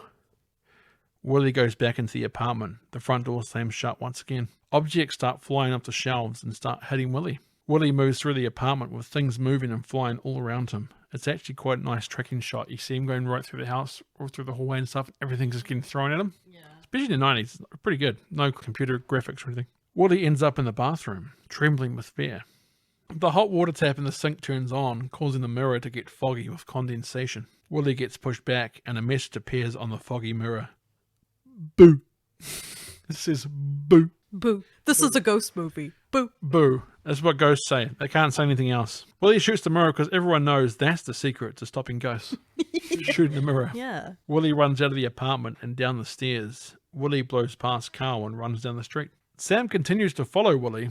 As Sam is seen walking in pursuit, some cheesy heroic music starts playing. It's like weird as he's walking, there's like all of a sudden this heroic music kicks in. Yeah. Like he's a hero to the point he lets him run away, but then when he continues to follow him, this is not heroic. No. Sam continues shoving Willie over. Willie runs out on the street and gets struck by an oncoming car and also a van that is driving behind. It's a Willie sandwich. Oh, it is. Yep. The impact sends Willie flying. He lands on the ground and gets hit by one last vehicle. Carl sees this and runs away. Willie's spirit gets up off the pavement. When Willie gets up, you realise that Willie's body didn't actually go flying. It was in fact his spirit getting violently torn away. Willie's body is still on one of the cars that first hit him. He is looking all messed up. He looks pretty gruesome. Yeah, he does. Again, 7 or 8 year old watching this? Yeah, no problems. Yeah. What's that, Mum? It's just a dead kid. Just a dead guy, sorry. You walk before you cross the street. Well, that could happen to you, Greg. And look out for ghosts, Greg. Don't let them beat you up. Because Alice, I'm not sure you knew, but Sam is a ghost. What? No way. You're dead, Willie. You're all dead, Willie. All of you. All of you. You're 110% dead, not just 90% dead. Sam doesn't seem to be all remorseful for being responsible for a man's death. I know Willie was a bad guy, but Sam almost seems to relish in his death. Some shadow creatures appear, groaning like they're doing a bad Chewbacca impression. Jawas? That's what it sounds like. I was like, what is that? Imagine if Harrison Ford was playing Sam. Chewie? Is that you? The shadow creatures grab Willie. Grab their Willie. The shadow creatures grab Willie and drag him to hell. This was the other place the old guy in the hospital was talking about. Sam looks a little more uneasy now that he just watched someone get dragged to hell. By Jawas. By Jawas going. Rrr. Cut to Oda May and Sam heading on their way to Molly's place. Sam asks Oda May to get the taxi driver to hurry up. Oda May tells the driver to step on it, but the driver says he is going as fast as he can. Sam gives him a little help though with the accelerator pedal. It's like, all right then, let's kill Oda May. Ghosts are the #1 cause of car accidents around the world. Cut to knocking at Molly's door. Carl, is that you? No, it's me, Oda May. Molly, I know what you think of me, but look, you gotta talk to me. You're in serious danger. I got Sam here with me. We got to come in and talk to you. Get the hell out of here. I'm calling the police. Good. tell her to do it. Fine. That's what we want you to do. We want you to call the police, but you gotta let us in. No. Look, don't you get it? Sam wasn't just accidentally killed. He was murdered. Murdered. Murder. He found out that Carl was laundering money at the bank. Now this guy, Carl, is dangerous. I'm telling you, he tried to kill me. He's gonna try to kill you, too. Why are you doing this to me? Do you hear me? Why are you doing this to me? I just can't. Sam tells Oda Mae to tell Molly that she is wearing the shirt that he spilled the margarita on and the earrings he gave her for Christmas. Oda Mae tells Molly. Still not fully convinced, Sam tells Oda Mae to push a penny under the door. Oda Mae questions this, but does so anyway. Sam uses his mad ghost skills to slide a penny up the door. She's got some mad ghost skills. And float it towards Molly. Trick shot. Molly can see the penny floating up the wall, but not Sam. Because Alice, Sam is a ghost. Oh, that would explain the floating penny. It all makes sense now. My God, I look at movies now completely differently. Yeah. Sam tells Oda Mae to tell Molly it's for luck. Molly lets Oda Mae in the door. Sam and Oda Mae then torture and kill Molly, as they were the villains all along. End of movie. Credits roll. Nah, jokes. Oda Mae is in the loft with Molly. Molly calls the police. All right, they're on their way. Good. While waiting, Molly talks about Sam. Molly asks Sam if he can feel her. With all my heart. Oda Mae delivers the message. Oda Mae says to Molly that Sam wishes he was alive so he could touch her. Touch her. They don't want to make love to her, he just wants to touch her. That's all. So creepy. Oda Mae then decides that she will allow Sam to use her body. Sam jumps into Oda Mae's body. Creepy. This starts a cringy romantic moment between Sam and Molly. The audience sees Molly and Sam, but you have to remember that they're having another righteous brothers love moment with Sam and Oda Mae's body. This makes this moment so unintentionally hilarious. Yeah. Oh, my love, my darling, I'm in Whoopi Goldberg's body. Your touch. Oh, dear. Cut to Carl banging on the front door. Oh, yeah, that's right. He was coming around. Oh. Sam jumps out of Oda Mae's body, but he's now immobile. Immobile? He now can't move. It's like before when Orlando was ripped out of Oda Mae's body. He was so weak he could barely move. Sam is now in the same boat. Which begs the question, why pick that moment in time to risk Molly's life by doing the body position bit? Now Carl is at the door and Sam is on the bench. I know. It's Oda Mae and Molly go out the window and up the fire escape, while Sam struggles on the floor. What's happening to me? Why didn't I listen to the foreshadowing beforehand? Why didn't I listen to plot device from before? Hello, my name's Plot Device. I'm a friendly ghost like Casper. Come on, Sam, you should have paid attention before. Watch the movie, Sam. Come on. Come on, Sam, be better, Sam. Carl shoots the lock on the door and enters the loft, calling out for Molly. Carl hears a noise on the fire escape and sees her and Oda Mae riding up the fire escape. Sam tries to hit Carl, but is too weak still.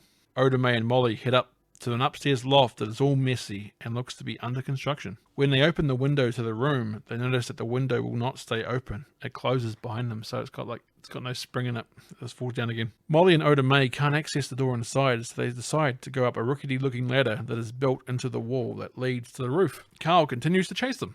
Carl grabs Oda Mae's foot and causes her to fall to the ground. Carl is trying to get the check off Oda Mae when Molly comes down and jumps on Carl's back. Carl throws Molly off into a wall, knocking her down. Then he grabs Oda Mae and pulls out a pistol. Where is it? Where is it? Where is it? God damn it. I gave it away. You're lying to me. Don't lie to me, God damn it. Carl cocks the gun. Suddenly there's an unearthly sound and Carl goes flying backwards. Carl starts randomly shooting, then grabs Molly. I'll kill her, Sam. I swear to God, I'll kill her. Just give me the check, Sam, okay? I promise I'll let her go if you just give it to me, okay? Carl really likes to say okay, question mark a lot. Like, I'll just put in there for about probably 10 or 12 lines in this movie. is okay question mark at the end of his lines. It's really weird. Maybe that was like an artistic choice for the actor. What if Carl doesn't really know and always asking a question? Okay? Yeah. Can I say okay more in the script? You'll get paid by the okays. All right, then. Okay. I'll make sure this works for me. Sam? Sam? There was a loud growling sound, then the gun goes flying out of Carl's hand, followed by Carl being slammed up against the wall. Carl shoots the lock on the door and opens it, but Sam is on the other side and punches Carl. Then Sam pushes down some scaffolding onto Carl, getting a tad murderous, Sam. Just a tad. Just a smidge. Carl finds a rope with a metal pulley on the end and swings it at Sam, but obviously this does nothing because Alice, Sam, is a ghost. What? The pulley swings back and smashes the glass in the window that Carl was trying to escape out of. A piece of broken glass comes down like a guillotine blade and stabs Carl right through the torso. To Sam's credit, he did start to run towards Carl to stop the glass, but had no chance of stopping it. I was waiting for Carl here to say, "Peter, don't tell Harry." Sam's shocked face and looking away from the scene was hilariously overdramatic. He's like, "No!" I know. That's so bad. You said that like 30 seconds after he'd already been stabbed, so what have you been looking at the whole entire time? Carl's spirit comes out of his body. Blue screen effect. Not great here. Carl looks at Sam. Sam? Oh, Carl. What? Carl has a look of horror on his face before turning around to see that his body is in the window. The bad Chewbacca groaning starts again as shadows move around the room. The Shadow Reapers look pretty silly. They do. They're kind of like little puppets that are chasing them. They do. It's really bad. Anyway, the Shadow Reapers drag Carl to hell. Anyway. Meanwhile, Sam goes over to Oda May and Molly. Are you two all right? Oda May nods, but Molly has a look of surprise. Sam? Molly? I can hear you. Maybe Molly's near-death experience has given her the power to hear ghosts? Maybe. I don't know. It doesn't explain how she can just all of a sudden hear it. Yeah, I know. Then there's a bright white light that shines above.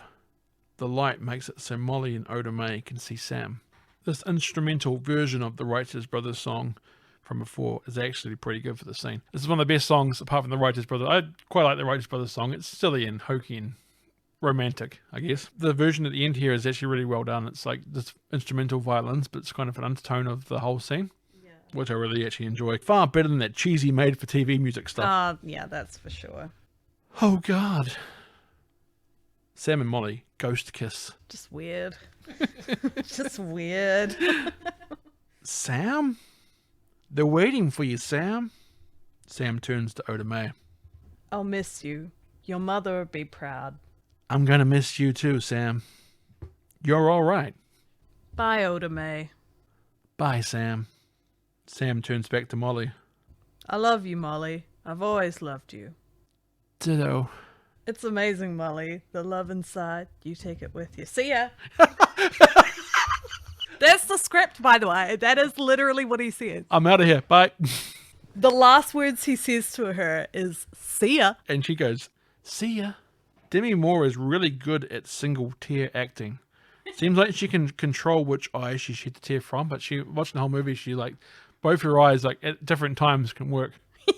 She can just like control it. Like one tear is like, oh, and it perfectly goes down her face like at a perfect speed. I'm like, oh, how does she do that? They put it in slow-mo. Yeah.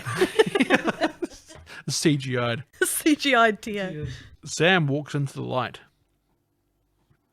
Bye. That's actually Molly saying that, not Sam, because that'd be weird if he changed his voice to hers. Bye. As Sam is walking into the light, you can see silhouettes of people in the background, maybe loved ones, coming to greet him. End of movie. See ya. That's it. Right, Alice, let's go to our ratings All for right. Ghost. Nobody does it, Bennett. Quack. Right, now that we've done our ratings now for Ghost, Alice, let's go through what we've got. For story, what have you given it? I gave it a 1 for the story. Fair enough. Any reason? Well, I think it just doesn't know what it wants to be. Is it a comedy? Is it a romantic movie? Is it a thriller? I don't know. And I feel like those things can blend together really well, but in this movie, it's just too much. It doesn't mesh for you. It doesn't in a way. mesh for me personally. It's fair enough. And hey, going into this movie, we knew that you didn't like Ghost. So the whole thing was, would it be a fun enough experience to change your mind about the overall film? Even if you have fun, like I'm sure we've had fun today. Yeah. Because who doesn't have fun on the show? Yeah, exactly. On the Greg Bennett experience, nobody does it Bennett. That's right, exactly. But yeah, the whole point was, would it change your opinion? And obviously it hasn't. So there you go. You still hate it.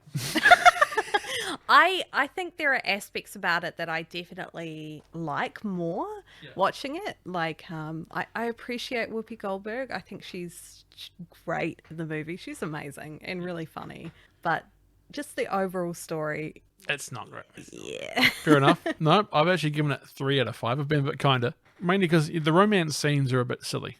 Because they can't really do them in the PG kind of way they've done them. It just looks awkward and weird. Like, the romance side of it's alright. I believe the chemistry between Swayze and Demi Moore. But overall, for the story, I think it's not bad. I like the murder mystery. I'm always a sucker for murder mysteries. Yeah. So that's why I'm like, I was still grabbed by it and intrigued by it. And I like stories that talk about ghosts. So whenever they had this bits where he was like interacting with other ghosts and trying to figure out how he could actually, or what it was happening, I thought that was actually quite intriguing, the whole setup to him just becoming a ghost. So I'll give it 3 out of 5. It's not the best story. Like, there's some elements to it I was like, just move on. But I'll give it 3 out of 5. For acting, Alice, I've given it 3 out of 5. I thought Swayze was okay. I thought Demi Moore was good, especially for her crying. You know, her single tear was amazing. But Whoopi Goldberg, she did win an Oscar for this, and I thought she was damn good. And I think her alone would warrant the 3 out of 5 for me. Yeah. So I actually gave it 3 out of 5 as well. Big Whoopi. Yeah.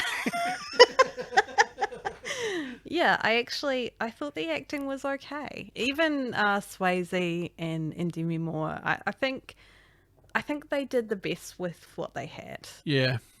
I'm not sure if it was the directing or Swayze's performance, but some of his overacting was kind of weird. I didn't expect to see that. Yeah. Like, it knocked him down a peg a bit for me for how good an actor he was. Like, I thought, yeah, he was underappreciated in certain films and he wasn't utilized properly. Then I watched this, and it's like, when he finally gets like a really dramatic role, sometimes he just looked kind of goofy.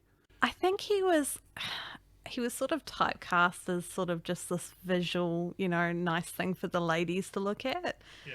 And yeah, I feel like this was just, in a way, another one of those roles. And I think he is better in Point Break with Keanu Reeves. Oh, yeah, I haven't actually seen that. He plays a bad guy in that, so I think it's more what he's suited for, and more action, less drama, I think is more his kind of suit or style or his preference. Yeah. But yeah, I think he was okay. But okay, 3 out of 5. So both given 3. So for how well it holds up then, Alice, what have you given it? I'll give it a 2 because it holds up pretty okay, I guess, for an 80s movie. It's not like, a lot of the blue screen is pretty bad, but it's not terrible to look at. Even if you compare it with some movies that came out in the early 2000s, there's not much difference between, the CGI effects for those movies and this one. So it's okay. Yeah. I would give it a 3. I think the effects are pretty, like you say, standard for the time. Obviously, like Terminator 2 and stuff was just around the corner, but that was like groundbreaking. Yeah, exactly. And this wasn't a hugely budgeted film. So what they did with it was fine, but it wasn't spectacular as well. Some effects look kind of bad now, obviously, as time has been kind to them. Some bits don't hold up as well as I was hoping. So I gave it 3. For music, Alice, I have given it a 2 out of 5. I only gave it a 2 because the Righteous Brothers song was fine. It's kind of iconic now. But also the end sequence with the Righteous Brother instrumental version. Yeah. I thought that was actually really well done. And it stopped it from getting a 1. Yeah. It was going to give you a 1 because that made-for-TV hokey dramatic music they used for pretty much the whole entire score was terrible, awful. It does the worst thing you can do is it takes you out of the movie when you hear it. A musical score is supposed to like add or subtract emotion at a certain scene and try and kind of lead you through the scene. Yeah. This music kind of took you away from it as soon as it started playing. I was like, oh God, this is stupid now. It just pulled me right out of the moment. So I give it 2 out of 5. I gave music a 1 because I think I would have given it higher if I liked the Righteous Brothers song, but I just don't. So there's really nothing in it for me. That's nothing at all. No. Fair enough. For visuals, how well it looks, like how well it was shot and everything, What have you given it? I think I'll give that a 2 or maybe even a 3. We'll go with 3. Let's be Give it a generous. 3? Yeah, let's be generous. I'll give it a 3 because there were definitely a couple of moments, and I was watching the DVD version. Yeah, it actually looked pretty good for its time. I think it was shot pretty well. There was a lot of sort of clever shots they had with mirrors and all of that. So yeah, I think it was actually pretty well shot. I gave it 2 out of 5. Yeah. I went lower than you for this one. Some of the shots were cool that they're shot with Willie going through the apartment while things are going around him was cool. And some of the ghost sequences and stuff were like jumping from train to train looked kind of cool, like shot wise. But then there was a lot of stuff that felt like it was a TV movie. Yeah, that's true. The whole opening where they're going through the abandoned kind of, or their new loft that they're just going to start renovating, it just felt like a bad opening to a Goosebumps. Yeah, it totally did actually. It was like generic stock images of debris, basically. Yeah, and it's like there's a lot of shots that there's nothing apart from a couple of times where I go, wow, that was really cool and noticed it. Most of it is just cookie cutter shot, and yeah, it was okay, but I found it kind of boring and bland. So that's why I gave it 2 out of 5. Right, so now we've gone through our ratings. Let's see what we've given it. So out of story, I gave it 3 stars and you gave it 1 star, Alice. Out of acting, I gave it 3 stars and you gave it 3 stars. For how well it holds up, I gave it 3 stars and you gave it 2 stars. For music, I gave it 2 stars and you gave it 1 star. And for visual, how good it looks, I gave it 2 stars and you gave it 3 stars. It gives you a total of 10 out of a possible 25. And I've given it 13 out of a possible 25. So this gives it a 23 out of 50. This is the first movie in the movie review universe that hasn't gone past 50%. Oh, really? Oh, no. Bill and Ted's Excellent Adventure used to be the bottom. I'm curious to know, was this a critically acclaimed movie when it came out? It won Oscars. Yeah, I It won guess 2 it Oscars, did, yeah. so it was reasonably critically acclaimed. Like, it won the Oscar for 2 pretty big categories too. Obviously, supporting actor is a big one, but also original screenplay. Yeah. So for story, it won. Same year as Goodfellas. Same year as Goodfellas, 1990. So the bottom one until Ghost was Bill and Ted's Excellent Adventure. Do you know what the score was for that? What? 33 out of 50. So this is 23. This is 10 points or 10 stars lower than the lowest MRU movie to date, which was Bill and Ted with 33 stars, because Ghost now has 23. Of course, Jurassic Park is still number 1. It's got 50 stars. It's a perfect movie. Can't be beaten, can only be matched. Yeah, that is a perfect movie. It is. Everything about it. Like, going through our stats here, there's nothing we could fault. No. Second, Alice, is Jumanji. Oh, With Jumanji. 47.5 stars. So that's not a great film. I love old Ellen. I know, such a good movie. Third equal is Batman and Big with 44.5 stars each. Great movies. I love them both. Yeah. Then we've got in 5th place Boogie Nights from 1997, 42.5 stars of Mark Wahlberg. I still haven't watched that, but I want to. It's a good movie. Yeah. Very good. Number 6 on the table here. Number 6 on the table is Scott Pilgrim versus the World with 40 stars out of 50. Yeah, that's a good movie. So everything's still very high stars here. Then we've got The Mask from 1994 in 7th place, 39.5 stars. Punish from 2004, 39 stars. Teenage Mutant Ninja Turtles from 1990, the same year this movie came out. Whoa. It has 37 stars. Me and my brother Ross enjoyed that so much more than Ghost. The Phantom from 1996, which I thought, Phantom wasn't that great, but then compared to Ghost, it got 34.5 stars. Oh, man. Bill and Ted's Excellent Adventure, 33, and now Ghost with 23 stars is by far the worst movie on the MRU list. When it comes to the stating here, 50 points equals perfecto, 40 to 49 equals fantastic, 30 to 39 is a cool movie, 20 to 29 is pretty av. So Ghost, congratulations, you are the first movie in the pretty av category. I'm sorry, Swayze. We're ghosting you. Yeah, after this movie, I'm a ghosting you. But there you go, 23 out of 50 stars for Ghost. If you'd like to contact the show, perhaps you have some questions or opinions on the movie Ghost, perhaps you would like to recommend a movie for us to cover, well, you can by going to the Nobody Does It Bennett Facebook page, or by hitting us up on the Twitter at NobodyDIBennett. You can also email us at nobodydoesitbennett@outlook.com. It's Bennett with 2 N's and 2 T's. Nobody Does It Bennett is available on Spotify and Google Podcasts, iHeartRadio, YouTube, or by going to nobodydoesitbennett.buzzsprout.com. Now that we have rated Ghost, Alice, do you have any final thoughts? Yeah, I also wanted to mention, I told you this earlier, but, I told my mum that I was doing this podcast with you. And she thoroughly agrees with you on Ghost. She thinks Ghost is an amazing movie. And I feel like I'm in the minority here. I gave it 13 out of 25. I didn't think it was amazing. That's true, yeah. Well, I guess you used to think it was amazing. Your view has been taken. In my final thoughts, you'll see how much I thought you should think it was amazing, yeah. Yeah. Ghost, for me, is an okay film. I quite like exploring the world as a ghost and the murder mystery element to it. I thought Whoopi Goldberg was the best thing about the film, while Patrick Swayze and Demi Moore were good enough. I remember how much the subway ghost used to terrify me as a kid. He was a scary man. The music score they used for most of this film was pretty hokey and bad. Only bits I did enjoy were the Wrights Brothers song and the instrumental version right at the end, when Sam is saying goodbye. All in all, Ghost was an okay film that I wouldn't mind seeing again, but certainly not as good as I remember as a kid. Thank you, Alice, for joining me for this one.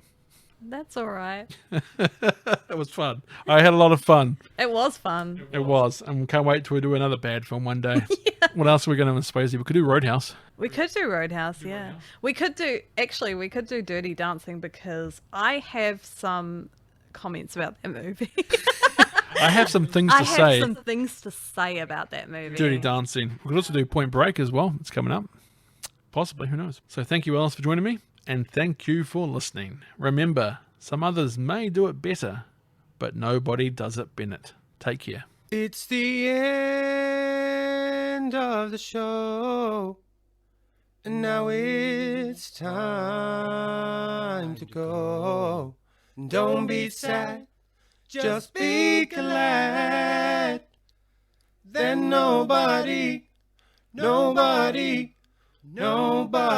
does it Bennett.